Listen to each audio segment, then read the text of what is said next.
उसी की प्यारे दोस्तों, खुदावंद आपके साथ हो। खुदावंद आपको बड़ी बरकत दे। हालेलुया। खुदावंद का जलाल, खुदावंद की नेमतें, बरकतें, फजीलतें हमेशा आपके साथ हो, आपकी रूहों के साथ हो, आपके रिश्तेदारों के साथ, आपके घर वालों के साथ और हमेशा आपके बदनों के साथ खुदा का जलाल, खुदा का फजल हो।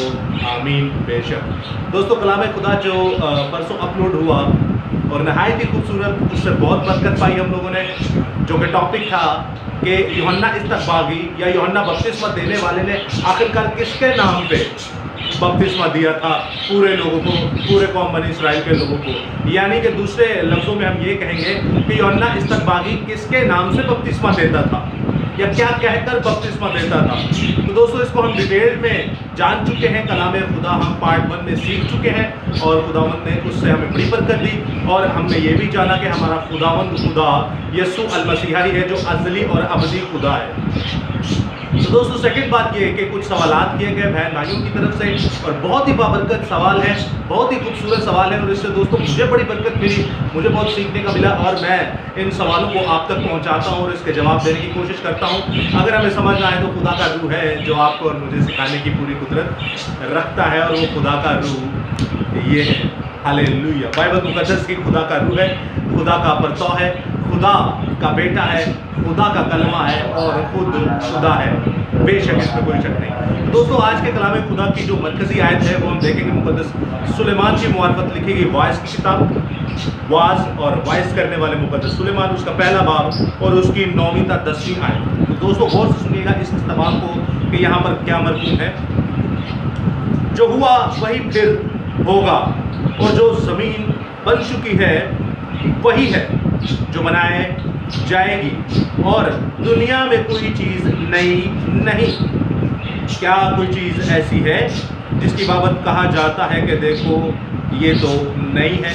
कलाम खुदा का पढ़ा सुना समझा और कबूल किया जाना हम सबों के लिए बाइस बरकत का सबब हो। खुदा का शुक्र हो। आमीन। दोस्तों, कलाम खुदा में खुदा का बेटा हमें ये फरमाता है कि कुछ भी नया नहीं है। आप जो जो इस दुनिया में देखते हैं, जो जो इस कायनात में देखते हैं, वो सब कुछ पुराना है।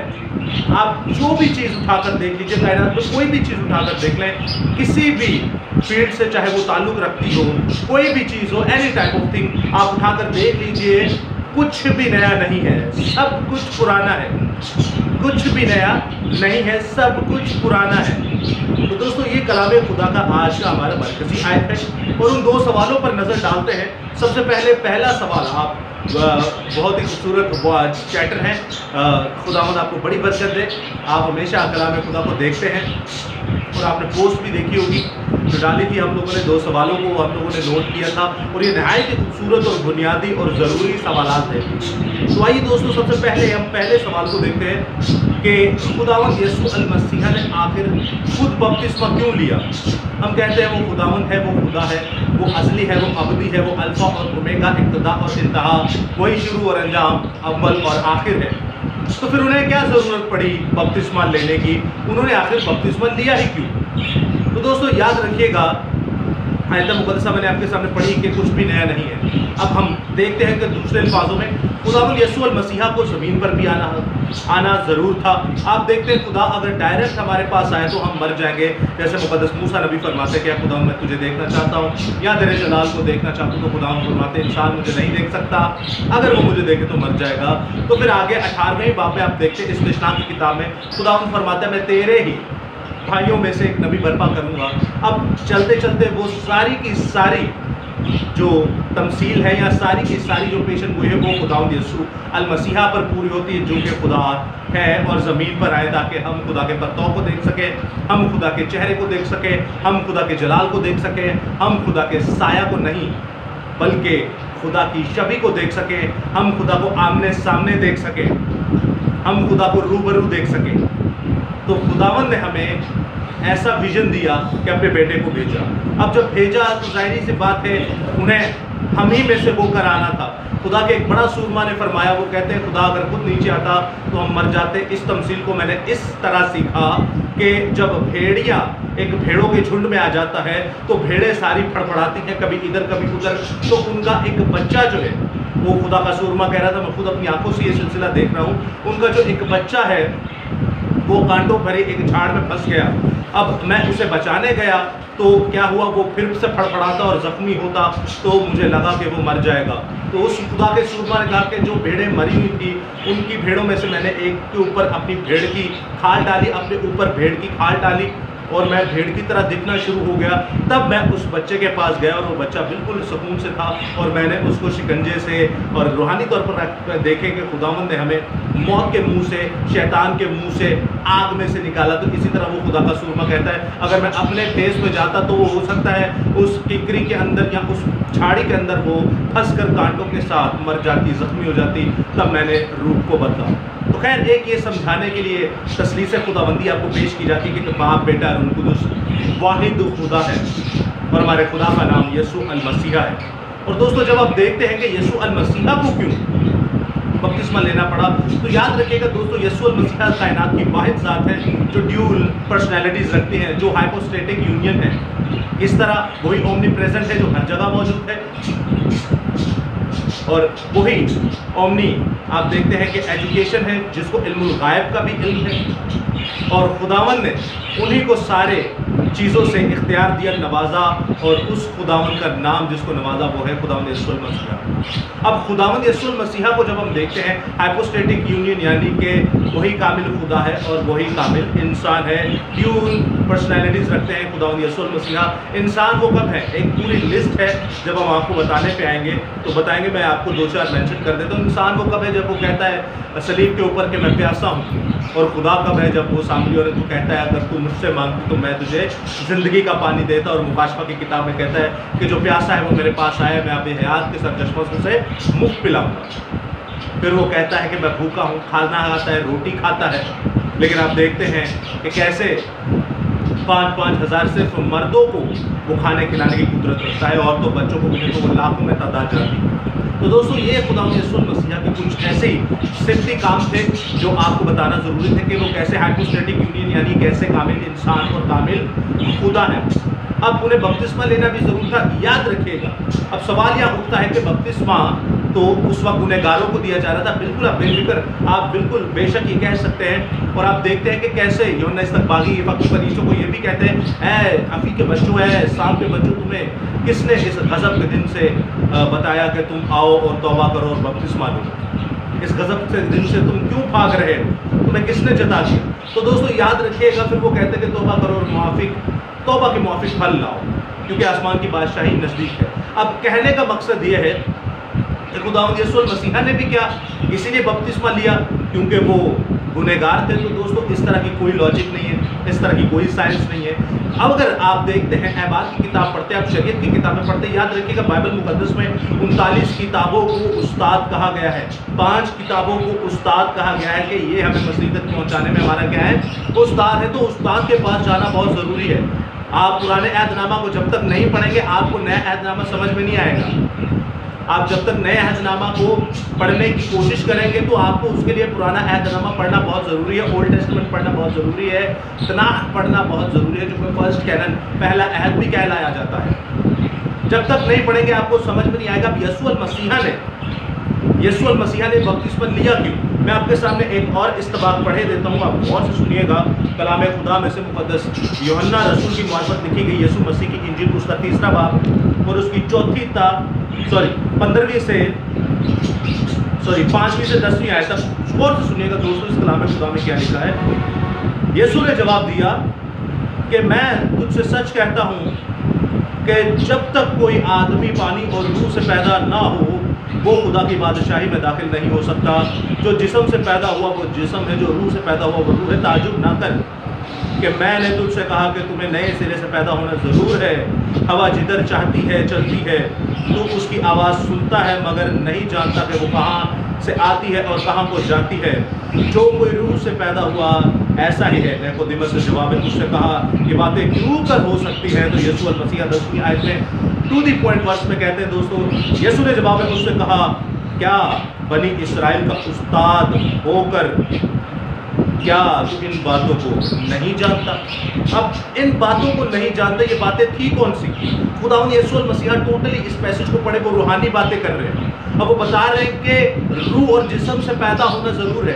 अब ये कॉन्सेप्ट जो है, जो हमने मरकजी आयत पढ़ी वाइस की किताब में से, अब वाइस की किताब में से हमने मरकजी आयत ये पढ़ी कि कुछ भी नया नहीं है, सब क्या है, पुराना है। इस कायनात में क्या कोई कह सकता है कि ये नया है?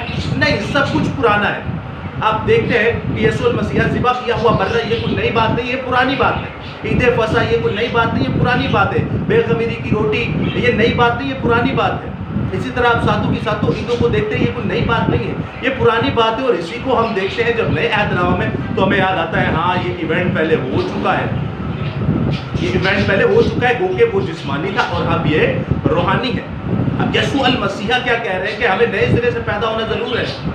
अब नए सिरे से पैदा होने के लिए आप 3 खिदमत में आ जाते हैं। आप जब बपतिस्मा लेते हैं तो दोस्तों नए सिरे से जब आप पैदा होते हैं, जितने बपतिस्मा वाले हैं वो कान खोल के सुन ले, और जिन्होंने लेना है वो भी कान खोल के सुन ले, और जो आगे लेंगे वो भी कान खोल कर सुन ले। और यहोवा यीरे चैनल पर जाइए, 3 बड़े आपको टॉपिक मिलेंगे बपतिस्मा पे, रूह से, पानी से और आग से पैदा होने का मतलब क्या है। आप देखिएगा, सुनिएगा और ये समझिए ये चौथा पार्ट है उसका। अब बपतिस्मा लेने के बाद आप खिदमत में आ जाते हैं, और वो 3 किस्म की खिदमत होती है। जब आप अहबार की किताब पढ़ते, शरीयत की किताबें पढ़ते, तो आपको पता चलेगा 3 किस्म के लोगों को बपतिस्मा दिया जाता था, उन्हें मसा किया जाता था, उन्हें गुस्ल दिया जाता था, उन्हें ऊपर से लेकर नीचे तक हौज के अंदर नहला के बपतिस्मा दिया जाता था, गोता दिया जाता था, मिक्वा बैप्टिजो, इब्रानी जुबान में मिक्वा और यूनानी जुबान में बैप्टिजो, यानी ऊपर से नीचे तक रंग देना। आप मसीह में मुशाहबत हो जाते हैं कि अपनी पुरानी जिंदगी को खत्म कर चुके, अब आप नई जिंदगी में हैं। और जब आप नई जिंदगी में आ गए दोस्तों, तो आपके ऊपर 3 खिदमत जारी हो जाती है, एक नबी की, एक उस्ताद की और एक सरदार काहिन की। नबी के आप खुदा के कलाम को आगे प्रचार करें, उस्ताद यानी सरदार काहिन कि आप खुदा के कलाम को, खुदा की खिदमत को आगे जारी करें। सॉरी, नबी इसलिए कि आप नबूवत करें, खुदा के कलाम को जारी करें, और आप सरदार काहिन इसलिए कि खुदा की खिदमत करें, खुदा के कलाम को आगे फैलाएं। और तीसरी बादशाह, सॉरी माय मिस्टेक, 3 मसा होते हैं इंसान के ऊपर, 3 खिदमत होती है, तीसरी होती है बादशाह। अब बादशाह आप देखते हैं पुराने अहदनामा के अंदर हमारे पास ये तीनों ही मिसालें हैं, ये तीनों ही मिसालें हमारे पास आती हैं। आप देखते हैं पहला सलाती उसका 19वां बाब और उसकी 15वीं से 16वीं आयत में हेजाएल को देखते हैं और याहू को देखते हैं और अलीशा को देखते हैं। हेजाएल और याहू जो है वो सरदार काहिन होने के लिए, सॉरी बादशाह होने के लिए मसा किए जाते हैं, बपतिस्मा उन्हें दिया जाता है, हौज के अंदर जाकर खुदावंद उन्हें बख्शता है, उन्हें मसा करता है, उन्हें अपनी कुदरत से नवाजता है। और आप इनकी और डिटेल देखना चाहेंगे कैसे जब कोई सरदार काहिन बादशाह या फिर नबी बनता था तो ये तेल से पहले उसको मसा किया जाता था, मसा किया जाता था, तेल के साथ मसा किया जाता था। उससे पहले हौज के अंदर उसको बपतिस्मा दिया जाता था, उसको डबोया जाता था, उसको गुस्ल दिया जाता था, सर के बालों से लेकर पाँव के तलबे तक उसे नीचे तक डिबोते थे ताकि ये रास्तबाजी इसी तरह पूरी हो। अब जब इस बपतिस्मे को आप देखते हैं तो पहला सलातीन उसका 19, 15वीं और 16वीं आयत में हेजाएल और याहू जो हैं ये इसराइल और यहूदा के बादशाह होने के लिए मुकर्रर किए जाते हैं। ये बादशाह होने के लिए खुदावंद कहता है कि इन्हें मुकर्रर करो। और अहबार की किताब में आप पढ़ते हैं कि बादशाह, सरदार काहिन और नबी होने के लिए हौज में बपतिस्मा लिया जाता था, उतरा जाता था। और फिर आप देखते हैं कि उस मसा किए हुए तेल की जो लो है, अंगूठे की एक लौ लेते हैं, जैसे तेल को हल्का सा उंगली पर लगाया और कान की लौ पर लगाते हैं उसको, फिर दाहिने हाथ के, सीधे हाथ के अंगूठे की लौ पर लगाते हैं और सीधे हाथ के पैरों के अंगूठे की लौ पर लगाते हैं। कान पर इसलिए कि अपना जो भी सुनूंगा वो खुदा के कलाम को सुनूंगा, हाथों पर इसलिए कि अब मेरे काम जो है वो खुदा के मुआफिक होंगे, खुदा के कहे के मुताबिक होंगे, और पैरों पर इसलिए क्योंकि अब मेरी राह जो है वो राह और ज़िंदगी की मुआरफत होगी, मैं सुलह के जूते पहनूंगा, यानी कि मेरी प्रॉपर ज़िंदगी जो है वो बदल गई। अब मैं खुदा के साथ चलूँगा, अब मैं खुदा की तरफ चलूँगा। और उनमें 3 बड़ी खिदमत आती है, वो है नबी की, और वो है सरदार काहिन की, और वो है बादशाह की। अब आप देखते हैं, मैंने आपके सामने पहला सलातीन 19, 15, 16 पढ़ा, बताया आपके हेजाएल और याहू जो है वो सरदार वो बादशाह होने के लिए मसा किए गए, बादशाह होने के लिए उन्हें बपतिस्मा, उन्हें गुस्ल दिया गया, और अलीशा नबी होने के लिए उन्हें गुस्ल दिया गया, उन्हें बपतिस्मा दिया गया कि वो नबी की खिदमत सर अंजाम दे। और खुरूज 29वां बाब पूरा जब पढ़ते हैं, खुरूज 29वां बाब जब आप पूरा पढ़ते हैं तो हारून के बेटों को मुकद्दस मूसा जो है वो मखसूस करते हैं, वो उन्हें हौज के अंदर पाक साफ करते हैं, उन्हें बैप्टिज्म देते हैं, उन्हें गोता देते हैं, उन्हें गुस्ल देते हैं, उन्हें बपतिस्मा देते हैं। और दोस्तों उन्हें सरदार काहिन होने के लिए मखसूस किया जाता है, उन्हें सरदार काहिन की खिदमत दी जाती है। अब जब खुदावंद यीशु मसीह पर हम आते हैं, खुदावंद यीशु मसीहा ने जब इन तीनों खिदमात को सर अंजाम देना था, तो दोस्तों याद रखिएगा वो जो बपतिस्मा ले रहे थे वो इन तीनों खिदमात को ले रहे थे। यहाँ पर अकेला पुराने अहद में देखते हैं बंदा अलग अलग ले रहा है बपतिस्मा, लेकिन खुदावंद यीशु अल मसीहा जो कि अलूम का एक मंबा और मबदा है, कायनात के सारे इल्म खिदमात इसी में से जारी होते हैं। इख्तियारात और तमाम खिदमात जो हैं, नेमतें, फजीलतें, रहमतें, बरकतें यीशु अल मसीहा से ही निकलती हैं। तो सारी खिदमात यीशु अल मसीहा पर भी थी। वो नबी भी थे, वो रसूल भी थे, वो चरवाहे भी थे, वो उस्ताद भी थे, और आप देखते हैं कि वो मुबश्शिर भी थे। और जब आप इनकी बात करते हैं कि पुराने अहद में कैसे उन्हें मसा किया, होशिया नबी की किताब में लिखा, कुछ भी नया नहीं है। अब जब इन्होंने बपतिस्मा लेना था तो यही निकोदेमुस को ये कह रहे हैं, और क्या कह रहे हैं 10वीं आयत में, यीशु ने जवाब में उससे कहा कि बनी इस्राइल का उस्ताद होकर क्या तू इन बातों को नहीं जानता? क्या तू बनी इस्राइल का उस्ताद नहीं? क्या तू हाई प्रीस्ट नहीं? क्या तू नहीं जानता कि मैं क्या बातें कर रहा हूँ? क्या तूने शरीयत की किताबें नहीं पढ़ी? दोस्तों इन्होंने सब कुछ पढ़ा हुआ था। इनको ये भी पता था ये जो सामने खड़े ये मसीह है, इनको ये भी पता था ये जो सामने खड़े ये जो खुदाई दावे कर रहे हैं खुद खुदा है। लेकिन दोस्तों जब अकल बंद हो जाए, तो साढ़े कई मसीह ने उन्होंने कही है ना, बुत ना बनाओ, तस्वीर ना बनाओ, मेरे को बाइबल चलिए है तो कहते हैं बंद कर रहे ये ची पैदा होया तो ये ची मर जाना है। तो उनको बेअकल कहने से पहले सोचिएगा कहीं आप भी तो ऐसे नहीं है। तो दोस्तों याद रखिएगा सबको सब कुछ पता होता है, लेकिन करते सब अपनी मर्जी है। तो करते रहे, कोई मसला नहीं, आगे चलते किसे जाना है, नो टेंशन। अब यीशु मसीहा से यही कहता है कि क्या तू कौम बनी इसराइल का उस्ताद होकर भी इन बातों को नहीं जानता कि मैं क्या बात कर रहा हूँ, मैं किस बारे में बात कर रहा हूँ? अब यीशु मसीहा पर ये तीनों खिदमत थी, वो नबी भी थे, सरदार काहिन भी थे, और बादशाह भी थे। अब हम देखते हैं कि क्या खुदावंद यीशु मसीह ने कभी खुद को नबी कहा? तीनों चीज़ों पर देखते क्या खुद को नबी कहा, क्या कभी खुद को सरदार काहिन कहा, क्या कभी खुद को बादशाह कहा? तो आप दोस्तों मेरे साथ देख सकते हैं मत्ती रसूल की इंजील उसका 13वां बाब उसके 53 से 98 आयत, जहाँ पर 58 वर्ष जहाँ पर लिखा है कि नबी अपने वतन ही में इज्जत नहीं पाता। फिर आप इसी हवाला को देखते हैं लूका 4 बाब उसकी 24वीं आयत, फिर आप देखते हैं लूका 13 बाब उसकी 33वीं से 35वीं आयत, फिर आप देखते हैं यूहन्ना 4 बाब उसकी 44वीं आयत, फिर आप देखते हैं यूहन्ना 5 बाब और उसकी 46वीं आयत, फिर आप देखते हैं लूका 24वां बाब और उसकी 27वीं आयत, फिर आप देखते हैं आखिरी आयत लूका 24वां बाब उसकी 44 से 45वीं आयत। आपको पता चलेगा कि दोस्तों खुदावंद यीशु मसीहा भी अपने आप को नबी कहते थे। नबी का मतलब क्या है? जो नबूवत करता है। नबूवत क्या है? अब नबूवत को आप देखते हैं प्रोफेसी। अब अगर आप इसका डिक्शनरी में मतलब देखते हैं या उर्दू लुगत में आप देखते हैं कि प्रोफेसी या पेशन गोई का मतलब क्या है, तो दोस्तों प्रोफेसी यूनानी लफ्ज़ का मतलब लिया गया यूनानी लफ्ज़ से, और यूनानी लफ्ज़ है प्रोफिटियो। क्या लफ्ज़ है? प्रोफिटियो। और प्रोफिटियो का मतलब है नबूवत करना, यानी कि खुदा के कलाम में से नबूवत करना। झूठिया नबूवत आ नहीं कि तेरे पर्दे का रंग है, तेरे पासपोर्ट का रंग है, कल तेन हाँ मिल जाएगा, परसों तेन हाँ मिल जाएगा। ये सारे सारे सारे जो है ये टेवे लगाने वाली गंदी बदरूहें हैं जो बाइबल में भी इनका जिक्र है। ये सारे बाइबल हाथ में पकड़ के शैतान के बच्चे हैं। ये सारे बाइबल हाथ में पकड़ के शैतान को जलाल देने वाले लोग हैं। याद रखिएगा नबूवत वही सच्ची होगी जो बाइबल मुकद्दस में से होगी। मैं आपसे कहूँ यीशु मसीह आने वाला है, ये सबसे बड़ी नबूवत है। ये कलाम मुझे कहाँ से मिला? ये कलाम मुझे मेरे खुदा ने दिया। और कहाँ से दिया? इस खुदा ने मुझे तहरीर करके बताया। ये है नबूवत दोस्तों।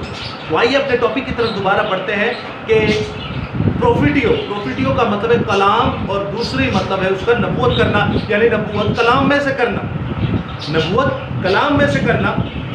तो आप देखते हैं कि खुदावंद यीशु मसीह नबी थे, वो नबूवतें करते थे और कलाम भी सुनाते थे। सबसे बड़ी बात कलाम ही। ये मौजज़ों की बात नहीं कर रहा मैं, शिफाओं की बात नहीं कर रहा। आज साढ़े मसीह जितने भी लोग साई बने हुए शिफा पीछे शिफा शिफा शिफा चाहिए, तो साई हम छड्डो से मसीह बनो। आप मसीह बने, आप मसीह लोग हैं, मसीह नस्ल है, आप शेर बब्बर की नस्ल है।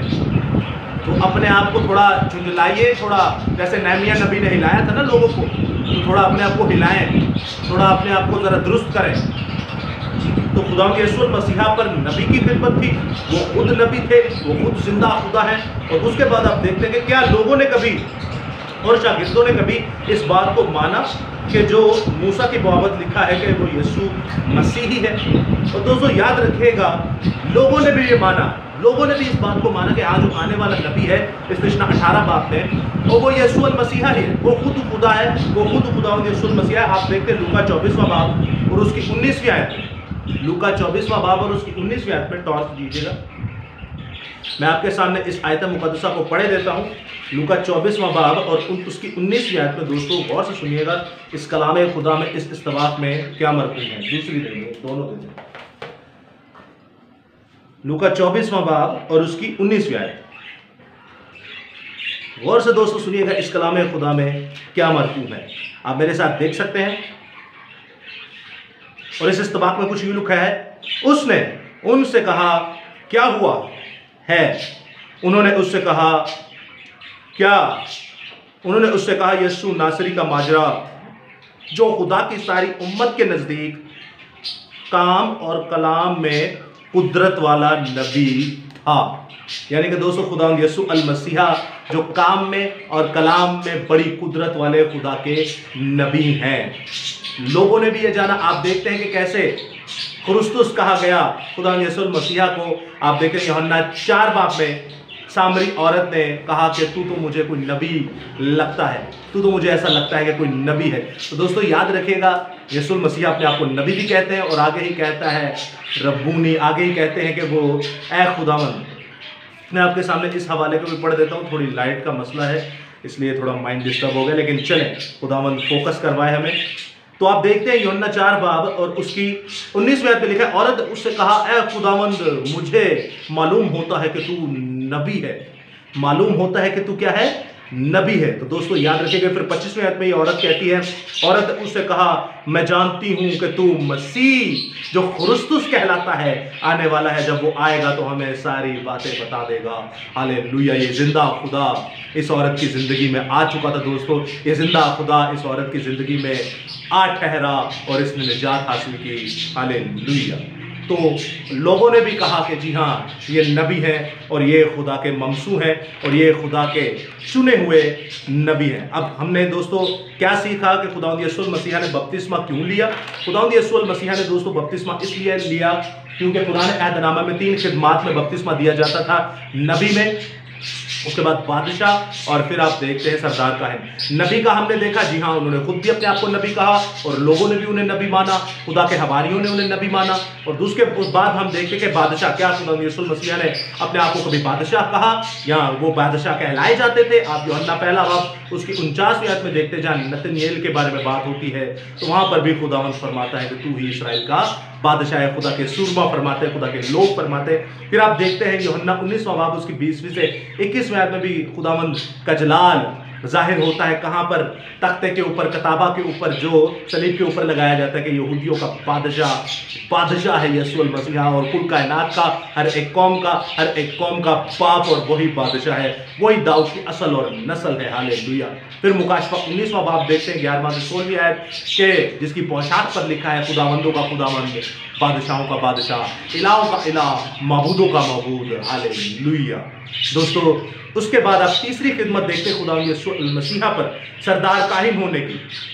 पहली आपने देखी नबी की, दूसरी आपने देखी बादशाह की, और तीसरी आप देखते हैं कि सरदार काहिन। यीशु मसीह ने बपतिस्मा इसलिए लिया क्योंकि ये सारी खिदमत उन पर होनी थी, और बपतिस्मा लेने के बाद ही इन खिदमत को जारी किया जाता है। ये खुदावंद का एक स्टाइल है, खुदावंद का एक पैटर्न है। और याद रखिएगा दोस्तों, जब हम खुदावंद के पैटर्न के साथ चलते हैं, तका मुश्ती के नाल नहीं बपतिस्मा लेंगे। हमारे विकी भाई हैं, उन्होंने बताया कि यार अर्नस भाई हमें बपतिस्मा बड़ी ज़बरदस्ती लिया गया। हमारे शॉन भाई हैं, उन्हें भी बताया गया कि यार अर्नस भाई हमें ज़बरदस्ती बपतिस्मा दिया गया। याद रखिएगा दोस्तों, ज़बरदस्ती बपतिस्मा आपके लिए भी मौत है, आपकी नस्लों के लिए भी मौत है, और जो बपतिस्मा दे रहा है उसकी तो नस्ल मरेगी, क्योंकि वो अपने नंबर बढ़ाने के चक्करों में, रोकड़ा कमाने के चक्करों में, पब्लिसिटी और शोहरत के चक्करों में खुदा के कलाम को नीलाम करता है। खुदा की लानत ऐसे लोगों पर, क्योंकि बाइबल मुकद्दस में लिखा है खुदा की लानत उस पर जो अंधे को गुमराह करे। हालेलुया।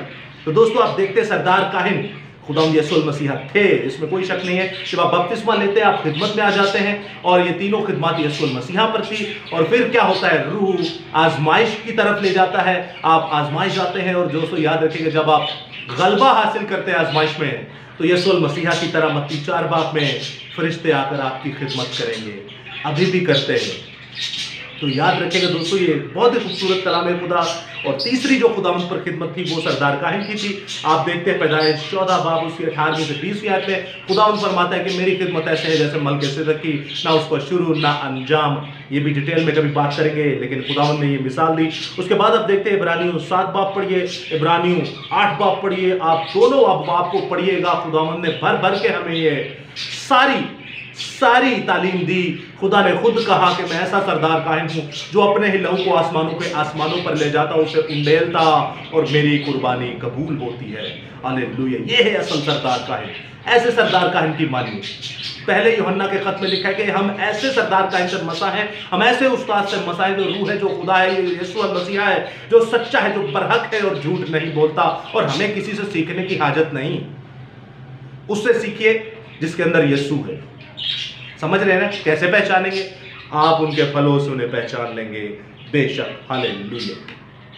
तो दोस्तों आई होप आपको ये अंडरस्टैंड हो चुका होगा, आपको ये समझ आ गई होगी कि ये तीनों खिदमत जो है वो खुदावंद यीशु अल मसीहा के ऊपर थी, बादशाह होने की, काहिन होने की और नबी होने की। इसीलिए खुदावंद यीशु अल मसीहा ने बपतिस्मा लिया। वो गुनाहगार नहीं थे। अरे जो अपने आप को अल एलानिया अपने मुंह से कहते हैं कि कौन है जो मुझ में गुनाह साबित करे, तो किसी की जुर्रत ना थी, ना है और ना होगी। वो अलग बात है लोग इल्जाम लगाते हैं, वो अलग बात है लोग इल्जाम लगाते हैं, वो अलग बात है लोग इल्जाम लगाते हैं। लेकिन इल्जाम लगाने वालों ये सुन लो कि जब चांद पर थूका जाता है तो थूक अपने ही मुंह पर आती है। जब चांद पर थूका जाता है तो थूक अपने ही मुंह पर आती है। वो तो कहता है अल एलानिया कि कौन है जो मुझ में गुनाह साबित करे। तो कायनात में ऐसा ना कोई पैदा हुआ, ना हुआ है और ना होगा जो उस पर गुनाह साबित करे। इल्जाम लगाते हो तो थूक तुम्हारे मुंह पर ही आएगी। यीशु अल मसीहा पर इल्जाम लगाना बंद कर दो। हालांकि इल्जाम लगाना भी उस पर इतना मुश्किल होना चाहिए जैसे मट्टी पर मट्टी लिखना इतना आसान होता है और पानी पर पानी लिखना उतना ही मुश्किल, बल्कि नामुमकिन। इसी तरह यीशु अल मसीहा पर यह इल्जाम लगाना कि वो गुनहगार थे, ये नामुमकिन है। जैसे पानी पर पानी आप नहीं लिख सकते। तो दोस्तों याद रखना, इल्जाम लगाना इतना आसान है कि जैसे मट्टी पर मट्टी लिखा जाता है, और इल्जाम को साबित करना नामुमकिन है जैसे पानी पर पानी नहीं लिख सकते आप। हालेलुया, खुदावंद आपके साथ हो। तो दोस्तों ये था पहला सवाल कि खुदावंद यीशु अल मसीहा ने आखिर बपतिस्मा क्यों लिया। इसीलिए लिया क्योंकि उनके ऊपर 3 खिदमत थी। हम इंसानों के ऊपर एक एक खिदमत होती हैं, लेकिन ये जिंदा खुदा तो खुद खिदमतों को कायनात में बितोरता है, खिदमतों को कायनात में देता है। तो इन्होंने सरदार काहिन और बादशाह और नबी होने की खिदमत सर अंजाम दी। सरदार काहिन इसलिए कि हम उसकी भेड़े हैं, हम उसके बच्चे बच्चियां हैं, वो हमें राह दिखाता है। नबी इसलिए कि वो कलाम खुदा में से नबूत और कलाम करके हमें राह और जिंदगी देता है। और बादशाह इसलिए के आने वाला इस कायनात का बादशाह वही है जिसके आगे हर एक उठना झुकेगा और हर एक जुबान ये इकरार करेगी कि यीशु ही खुदा है। हालेलुया। तो दोस्तों दूसरा सवाल बहुत ही खूबसूरत आखिरी सवाल है कि यीशु अल मसीहा के नाम पर बपतिस्मा क्यों दिया जाता है। हालांकि मत्ती उसके आखिरी बाब में लिखा है कि तू बाप और बेटे और रूह कुदूस के नाम से पूरी कायनात में जाकर क्या देना, बपतिस्मा देना। तो दोस्तों याद रखिएगा नए अहदनामा में 3 ऐसी आयतें हमें मिलती हैं जहां पर कहा गया कि तू यीशु के नाम का बपतिस्मा ले तो तू और तेरा घराना निजात पाएगा। तो ये बहुत ही खूबसूरत बात है दोस्तों। अब क्यों कहा गया, आप इस बात को समझिए। मैं आपके सामने 2 स्कूल ऑफ थॉट्स रखता हूं, 2 सोचे रखता हूं, 2 ऐसी चीजें रखता हूं, आप खुद ही समझ जाए। दूध का दूध और पानी का पानी हो जाएगा, आपको एक एक चीज समझ में आ जाएगी। सबसे पहली बात तो ये कि दोस्तों याद रखिएगा, कौम बनी इसराइल जो थी वो बाप को भी जानती थी और रूह को भी जानती थी। कौम बनी इसराइल कद्दूस रूह को भी जानती थी और कद्दूस बाप को भी जानती थी। नहीं जानती थी तो किसको नहीं जानती थी? बेटे को नहीं थी जानती। यानी बाप को और रूह कुदूस को जान रही, और जानती तो किसको नहीं थी जानती? बेटे को नहीं थी जानती। इसलिए खुदा के सूरमाओं ने खुदा की तरफ से खुदा की तरफ से ये सबको पैगाम दिया कि यीशु के नाम का बपतिस्मा दो, क्योंकि तुम बाप और रूह कुदूस को जानते हो लेकिन बेटे को नहीं जानते। तो इसलिए जब बेटे का बपतिस्मा लेते हो, कौन जब बेटे का बपतिस्मा लेते हो तो इसमें ये तसलीस पूरी हो जाती है, कलाम खुदाबंदी पूरा हो जाता है, बाप, बेटे और रूह कुदुस। दोस्तों, इसलिए यीशु अल मसीहा के नाम का बपतिस्मा दिया जाता था। ये कोई इतना बड़ा वो पलंठड़ नहीं है, कोई इतना बड़ा वो ब्लेंडर नहीं है, लोग पता नहीं क्या क्या कहते हैं। आपको पता है जीसस ओनली वाली डिनोमिनेशन ही यहां से निकल गई कि देखे जी यीशु के नाम पे बपतिस्मा दें, रूह भी यीशु है, बाप भी यीशु है, सब कुछ यीशु है। ये बहुत गलत बात है, बहुत गलत तालीम है। खुदावंद खुदा बाप अलग है, बेटा अलग है, रूह कुदुस अलग है, और ये वाहिद खुदा है, और वाहिद खुदा का नाम यीशु अल मसीहा। ये एक नहीं है। जीसस ओनली और तसलीसे खुदाबंदी में जमीन आसमान का फर्क है। दोनों में से एक शयातीन में से है और एक खुदा में से है। जिसके कान हो वो सुन ले के रूह कलीसियाओं से, लोगों से, आपसे और मुझसे क्या फरमाता है। हालेलुया। पहली बात तो ये कि पाप और रूह को पूरी कायनात जानती थी। आप देखते हैं 39 किताबों में पैदाइश से मलाकी नबी तक तमाम पाप और रूह का हमें जिक्र बैक टू बैक मिलता है और बड़ा पड़ा है। जानती नहीं थी तो बेटे को नहीं थी जानती, मसीह को नहीं थी जानती, इसलिए उन्होंने हाईलाइट करने के लिए खुदा की ही तरफ से, क्योंकि सारे खतूत जो है वो खुदा के रूह से लिखे गए, पूरा कलाम खुदा के रूह से लिखा गया। खुदा ने खुद अपने लोगों को कहा कि इस तरह बोलिए। अब दूसरी कंडीशन ये है, दूसरा स्कूल ऑफ थॉट ये है, दूसरा कलाम खुदा सच्चाई का ये है कि अल्लूहियत की सारी मामूरी मुजस्सम होकर यीशु ही में सकूनत करती है। वही अल्फा और ओमेगा, वही इब्तदा और इंतहा, वही शुरू और अंजाम। और जब यीशु के नाम का बपतिस्मा देते हैं तो खुदा बाप और खुदा बेटे और रूह कुदुस के नाम का बपतिस्मा हो जाता है। ये उस वक्त की जरूरत थी, आज की नहीं। समझ रहे हैं आप? और अगर आज भी आप देते हैं तो जिनकी अकलें खुली हैं वो तो ये समझ जाएंगे कि मुझे यीशु के नाम का बपतिस्मा दे रहा है तो ये क्या दे रहा है? ये वही दे रहा है जो मत्ती में रसूल की इंजील में यीशु ने खुद कहा कि बाप, बेटे और रूह कुदुस। तो खुदावंद के फजल से खुदावंद ने मुझे इस्तेमाल किया बपतिस्मा देने में, ये खिदमत भी खुदावंद ने मुझसे ली। तो हम तो दोनों ही बातें करते थे कि बाप, बेटा, रूह कुदुस के नाम से तुझे यीशु के नाम से बपतिस्मा देते हैं। इन दोनों बातों में कोई फर्क नहीं है दोस्तों। और अगर आप फर्क निकालेंगे तो फिर आपको डिबेट करनी पड़ेगी, आपको बैठना पड़ेगा, फिर आपको हर एक चीज टटोलनी पड़ेगी, कलाम खुदा में से रखनी पड़ेगी। ये मैं अपनी कौम के लोगों के लिए बात कर रहा हूं। तो अगर फिर भी कोई सवाल हो तो जरूर पूछिएगा, कलाम खुदा को सुनिएगा, पढ़िएगा। ये दो बड़ी कंडीशंस थी, इसलिए यीशु के नाम का बपतिस्मा दिया जाता था, क्योंकि अल्लूहियत की सारी मामूरी मुजस्सम होकर यीशु ही में सकूनत करती है। और बाप और रूह को कायनात में सब जानते थे। बेटे को इंट्रोड्यूस करवाना हाईली प्रोफाइल पे, इसलिए क्योंकि बाप, बेटा, रूह कुदुस से खुदाबंदी यहाँ पूरी हो जाती है। सो खुदावंद आपके साथ हो, खुदावंद आपको बड़ी बरकत दे। आमीन। जय यीशु दी, हर शय यीशु दी। इस कलाम खुदा को जोरों से फैलाइए और कोई सवाल हो तो जरूर पूछेगा। हालेलुया।